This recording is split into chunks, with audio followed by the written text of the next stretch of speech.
Го обясняват на мене, дето нищичко нямам. Ма в къщата, в която съм се родил, там ще пукна.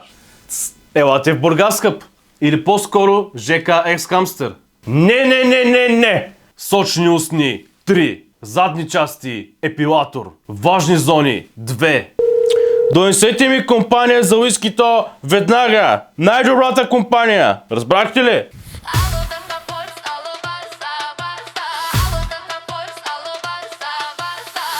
Заповядай, Мадуро! И нас мачкат!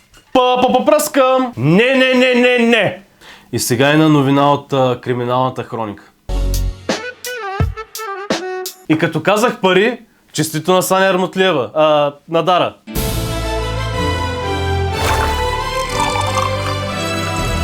Просто си отиваш на епилация, а се оказва, че си на кастинг.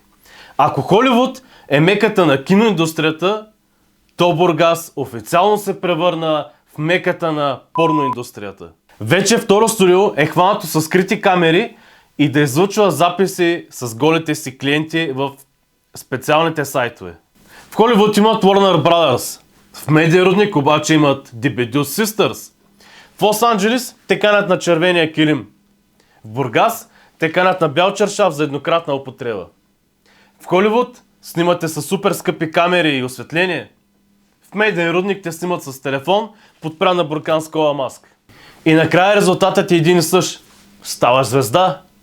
Само дето в Холивуд ти дават Оскар, а в Бургас ти дават мокра кърпичка и се надяват комшиите ти да нямат премиум акаунт в оня сайт. Във филмите за възрастни ти плащат да си показваш нещата. А в Бургас ти си плащаш и никой не те пита дали искаш да ги показваш. Поговорщи, бе! Ето как изглежда ценоразписа или по-скоро киноафиша в едно такова студио. Сочни устни 3. 25 евро. Задни части епилатор 40 евро. Важни зони 2. 50 евро. И най-големия блокбъстър. Продукцията, която събра очите на интернет. Епичната драма Големия триъгълник. Епилирай сега! Не знам тези, които са записвали и качвали тези записи, имат ли косми, обаче със сигурност нямат морал и съвест. Но да видим и другата новина. Порноиндустрията страдала. Имало недостиг на мъже актьори. Ето нещата почват да се навързват. Ами ще има недостиг. Като не знаете къде я търсите, елате в Бургас, скъп. Или по-скоро ЖК Екс-Хамстер. Търси ли мъже актьори? Аз съм вашия човек, бе. Веднага се включвам. Дай ще създам нова секция в сайтовете за възраст. И тя ще се казва Shorts. Не защото се прави на иновативен или копирам YouTube. Просто моите филми ще траят минута и 30 секунди. И това няма да е трейлър или отказ. Целият филм ще бъде толкова. Мапушке! От влизането ми като водопроводчик през добър ден, госпожо, до успешното запушване на тече на домакинята. Всичко приключва в рамките на минута и половина. Това е. Попръскам! Но стига порнографски неща. Нека да видим какво става в политиката. То пак там още по-голяма порнография. Само дето актьорите са едни същи от 20 години, бюджета го плащаме ние и нас мачкат. Момент. Стига с тези маргинали. Нека да видим интервю с Бог. Ще кажете вие. Нека да видим интервю с Бойко. Ще кажа аз. Здравейте, господин Борисов. Първо да кажа, че това интервю ти го обещах преди година. Както знаеш, Бойко забавя, но не забравя. Просто нямах време, Мартин. Пак трябваше да спасявам света. Аз за това съм със слънчеви очила. Да се пазя от твоето сияние. Но въпреки това тук съм, защото Бойко няма неспазано обещание. Освен за магистралите, корупцията и още 7985 неща. Всичко друго съм спазил. Цял свят ме гледа и се учи. Ето на сбора на Европейския съюз, Урсула дойде, изтупаме по гърба и каза: много сияй, бе, Бойко. И права е жената, ма, какво да ви кажа? Има вкус. Аз си викам: спокойно, Урсула, и вие ще станете като нас. Трябва време да караме се пак по въпросите на зрителите. Нами Тръмп, след като направих първия геополитически анализ в Белия дом, Каза на всички, само Бойко вече ще им прави анализите. Даже Тръмп скоро пак ми звъня по Viber, разтревожен ми вика: Бойко, помагай! Как се справя с този Мадуро? Викам си аматьори. Викам, бе, Донале, какви въртолети, бе? Бой с бухалката, слагате го в багажника от джипа и към Витушка. Викам, вие пък нямате и Витушка, към някакви каманеци. На времето много мадуровци като него вече похаха. Биографично, нескромно, но това е истината. Те неща се дължат на мене. Ама много се хвалиш. Намали малко. Ми ще се хваля, разбира се. Мен ми омръзна, знайни и незнайни глупаци да обясняват как аз съм отнесъл тон злато. Абе, да еба вашето мами, да еба, бе. Вие знаете ли колко е тон злато, бе? Къде, бе? В коя банка, бе? Мама ви да еба, каканари да еба, бе. Ма знаете ли какво злато ще ви дам, бе? На майка и путката толкова злато ли има? Еба майка ви да еба 1 тон злато. Ама моля... Да еба майка ви да еба аз. Го обясняват на мене, дето нищичко нямам. Ма в къщата, в която съм се родил, там ще пукна. Имам една барака в Барселона и това е. Ще ми обясняват те на мене. Бака, канарите ви да еба. С риск. Не. Няма да ги слушам. Ома и видял мене. На кафене, Ама не на ресторант, на почивка. От работа в къщи. От къщи на работа.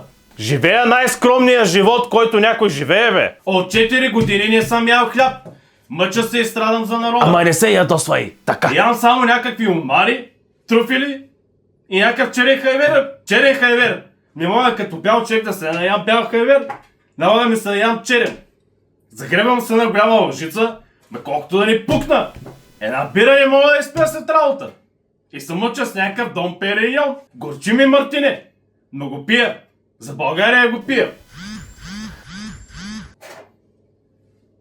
Какво става? Какво да става? Йода пак ми звъни, не мога да се оправи с Дарт Вейдър. Пак галактически проблеми. Кой ще ги решава? Пак Бойко. Аз, ако не съм, те не могат да асфалтират една черна дупка. Пак аз трябва да спасявам галактиката. Айде, Мартине, че дълга ме зове. Само абонатите в Patreon ще видят как Бойко Борисов се бори с Дарт Вейдър и спасява галактиката.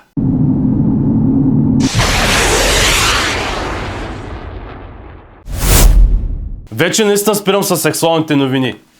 Казах се, стига. Откриха 5500 годишен скелет на мъж, заразен с сифилис. Не става ясно кой кокъл точно са му изследвали, за да разберат. Но ако гаджето ви обещава подарък за винаги, внимавайте. Внимавайте, защото след 5500 години ще ви изкопаят и някой пълен идиот в сако ще ви коментира в YouTube.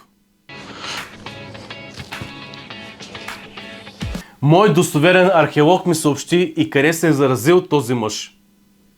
Как е? В Бургас, в едно студио. И сега една новина от криминалната хроника. Моля за минута мълчание, свирете глава, защото преди няколко дни бяха брутално убити Замунда и Арена. Цялата нация скърби, вече трябва да си плаща за всичко. И аз ползвам една програма оттам, 2. Другата ми е хакнаха и че трябва да се я плаща, ама останалите ги ползвах оттам. Защо така правите? И Евровизия.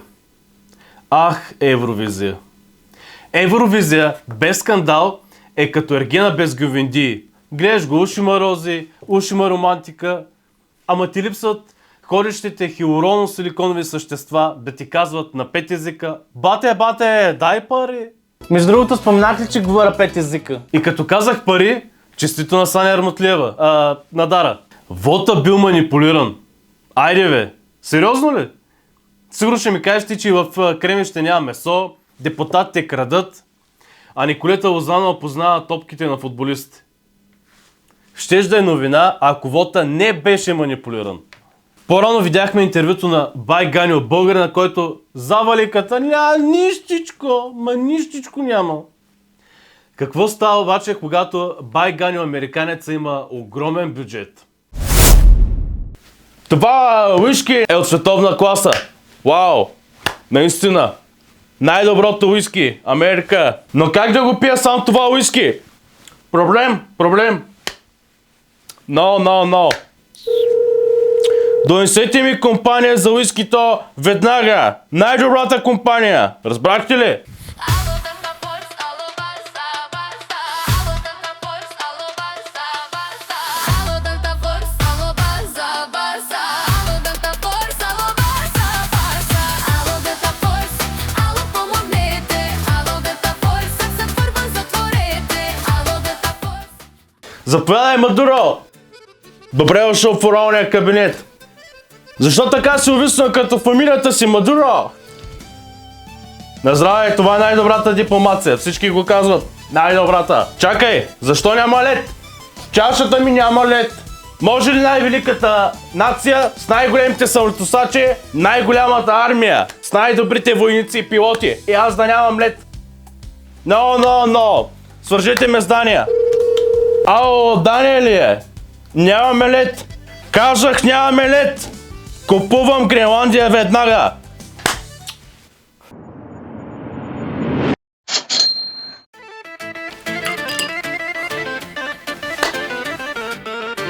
Така вече по-добре.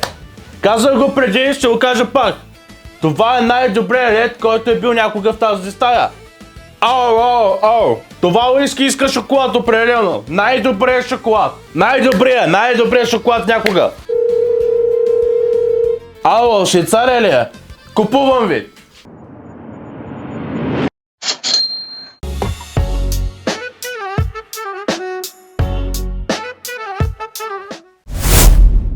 Живеем в епохата на шортс. Къси клипчета, къси връзки, къси кинти. Светът е голям и епилации денат от всякъде. Така че пазете си до петата.